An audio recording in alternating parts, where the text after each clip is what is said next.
இது சட்ட ஆட்சியா இல்ல சாத்தானின் ஆட்சியா அப்படின்னு சொல்லி ஸ்டாலின் அவர்கள் கடுமையாக விமர்சனம் செஞ்சிருக்காரு. தளபதி விஜய் அவர்கள் பொறுப்பேற்றதுக்கு அப்புறம் நடக்கக்கூடிய ஒவ்வொரு செயல்களும் திமுகவுக்கு அதிர்ச்சியை தரக்கூடிய விஷயமா தான் இருந்திருக்கு. தொடர்ந்து திமுகவினரை கைது பண்றதுன்னு இப்படி தொடர் நடவடிக்கைகளே இருந்துகிட்டு இருக்கு. கோர்ட் கூட காரி துப்பி அனுப்பிருச்சு அப்படின்னு சொல்லி பல இடத்துல பல பேர் விமர்சனங்களும் செஞ்சுக்கிட்டு இருக்காங்க. இந்த விமர்சனத்தை பொறுத்து இந்த விமர்சனம் ஏன் இப்போ யாரை கைது பண்ணியிருக்காங்க, மார்கண்டேயன் அவருக்கு என்னெல்லாம் செஞ்சிருக்காரு அப்படின்றது தான் இந்த வீடியோல முழுசா பார்க்க போறோம். பார்க்கலாம்.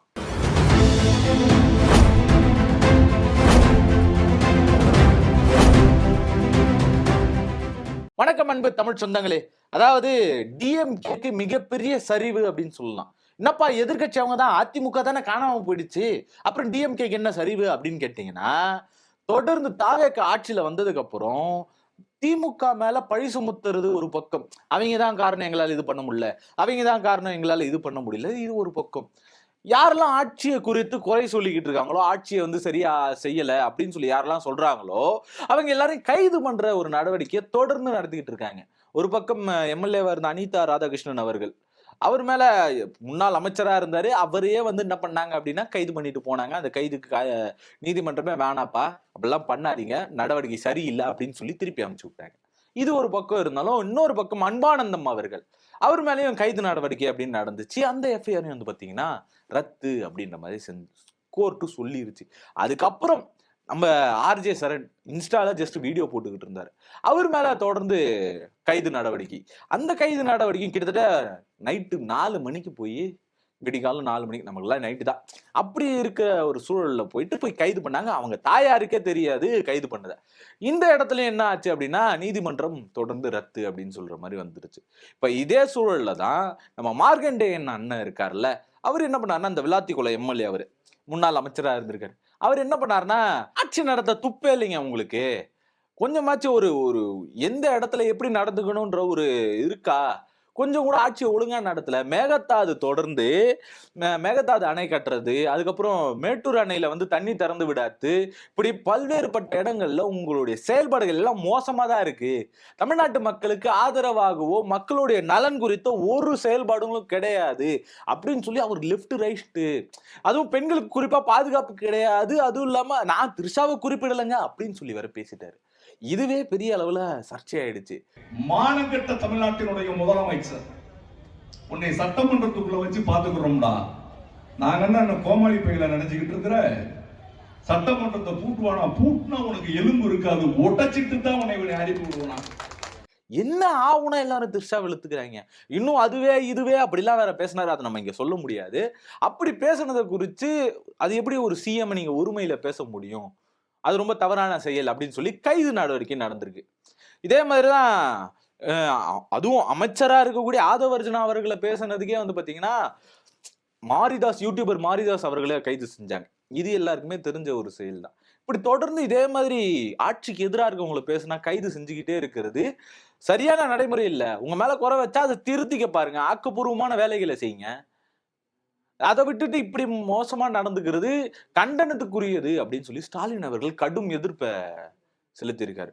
இன்னொரு பக்கம் என்ன சொல்லியிருக்காரு அப்படின்னா, இது சட்ட ஆட்சியா இல்ல சாத்தானின் ஆட்சியா அப்படின்னு சொல்லியிருக்காரு. ஏன் சாத்தான்னு மென்ஷன் பண்றாரு அப்படின்ற ஒரு கேள்வி இருக்கு. பல இடத்துல விஜய் அவர்கள் இங்க பாஜகவோடயோ ஆர்எஸ்எஸ் ஓடையோ வந்திருக்கிற இன்னொரு கைக்கூலி கிடையாது, அதை விட மிகப்பெரிய சக்தி விஜய், வேற இடத்துல இருந்து அவருக்கு இன்ஃபுளுன்ஸ் இருக்கு, அங்கிருந்து அவர் ஆட்டி படைச்சுக்கிட்டு இருக்காங்க அப்படின்னு சொல்லி பல பேரும் சொல்லிக்கிட்டு இருக்காங்க. இன்னும் ஒரு சிலர், நம்ம யூடியூபர் பாரிஸ் சாலன்லாம் இருக்கார்ல, அவர்லாம் பாத்தீங்கன்னா அவர் இலுமினாட்டி கேங்குங்க, கையை பாருங்க இப்படி வச்சு அல்ல மத்தி அபி போ, அல்ல மத்தி அபி அப்படிலாம் வச்சு ஆடினாரு பாருங்க அப்படின்னு சொல்லி சில இன்ஃபுளுன்ஸ்லாம் சொல்லி இருந்தாரு. அவர் சொன்ன பாயிண்ட் எல்லாமே எக்ஸாக்டா அவருக்கு பொருந்துற மாதிரியே இருக்கும். அவரை பத்தி நீங்க என்ன நினைக்கிறீங்களோ அது இன்னொரு பக்கம், அவர் பேசக்கூடிய பாயிண்ட்லாம் நம்ம இன்னொரு பக்கம். பட் அதுக்கு மேட்ச் ஆகுற மாதிரியே விஜய் அவர்கள் தொடர்ந்து நடந்துகிட்டு இருக்காரு. இப்படி இருக்கிறது தமிழ்நாட்டுக்கு பெரிய ஆபத்தான இருக்கு, அதனாலதான் அப்படின்னு சொல்லி பல பேரும் பேசிக்கிட்டு இருக்காங்கல்ல, அதை மென்ஷன் பண்ணி விஜய் அவர்கள் சாத்தானோட ஆட்சி தான் இப்ப நடந்துகிட்டு இருக்கு அப்படின்ற மாதிரி ஸ்டாலின் அவர்கள் மென்ஷன் பண்ணியிருக்காரு.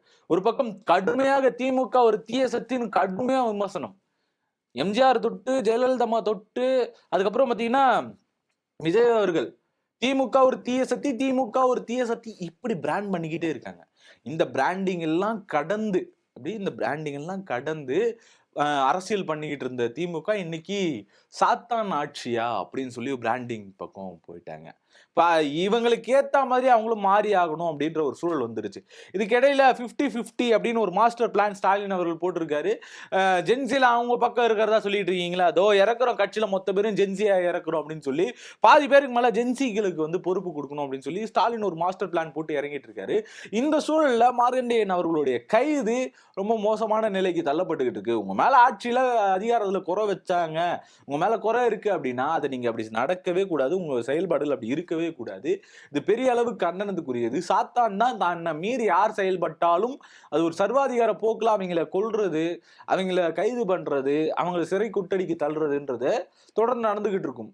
இந்த மாதிரியான ஒரு செயல்முறைக்கு எப்பவும் தள்ளிட்டு இருக்கீங்களே, இந்த செயல்முறை கண்டிப்பிக்கக்கூடிய ஒண்ணு சாத்தானோட ஆட்சி தான் இங்க தொடர்ந்து நடந்துகிட்டு இருக்கு அப்படின்றது ரொம்ப அப்பட்டமா தெரியுது அப்படின்னு சொல்லி ஸ்டாலின் அவர்கள் சொல்லியிருக்காரு. அது மட்டும் இல்லாம கனிமொழி அவர்களும் வந்து இதுக்கு கடுமையான எதிர்ப்புகளை தெரிவிச்சுட்டு வராங்க.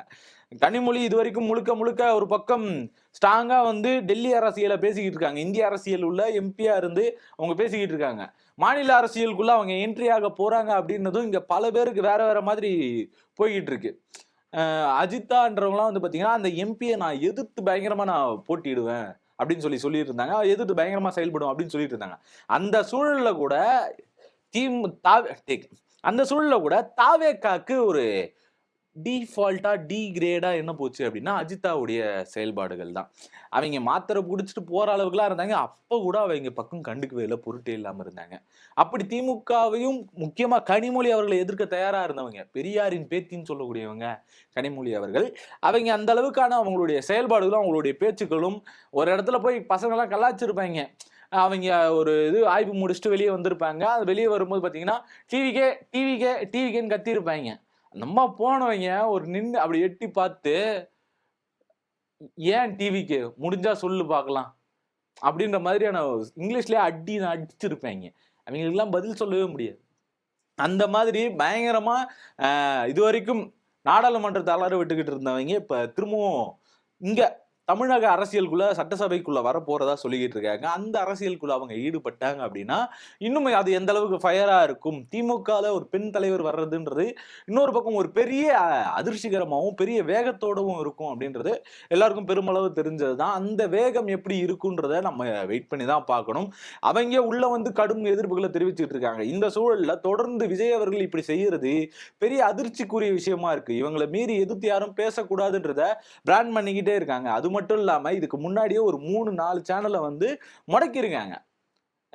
இவங்களுக்கு எதிரான நியூஸ் எல்லாம் போடுறாங்க அப்படின்னு சொல்லி அவங்க செய்தி போட்டதுக்காக ஒரு கார்டு போட்டுட்டாங்க. டெல்லியில போயிட்டு ஒரு பிரஸ் மீட்டை சந்திக்கவே இல்லை, இது ஒரு லெகசி, அதை உடைச்சிருக்காரு அவரு, ஏன் பிரஸை பத்த பயப்படுற அந்த மாதிரியான கார்டு போட்டதுக்காகவே சில சேனல்லாம் வந்து முடக்கியிருக்காங்க. இருட்டடிப்பு செய்தல் அப்படின்றத தொடர்ந்து செஞ்சுக்கிட்டே இருக்காங்க. இப்படி தங்களுடைய கருத்துரிமைகளை பறிச்சுக்கிட்டு இருக்கக்கூடிய தாவேக அரசை பத்தி நீங்க என்ன நினைக்கிறீங்க அப்படின்றத மறக்காம கமெண்ட்ல சொல்லிட்டு போயிடுங்க. நன்றி, வணக்கம்.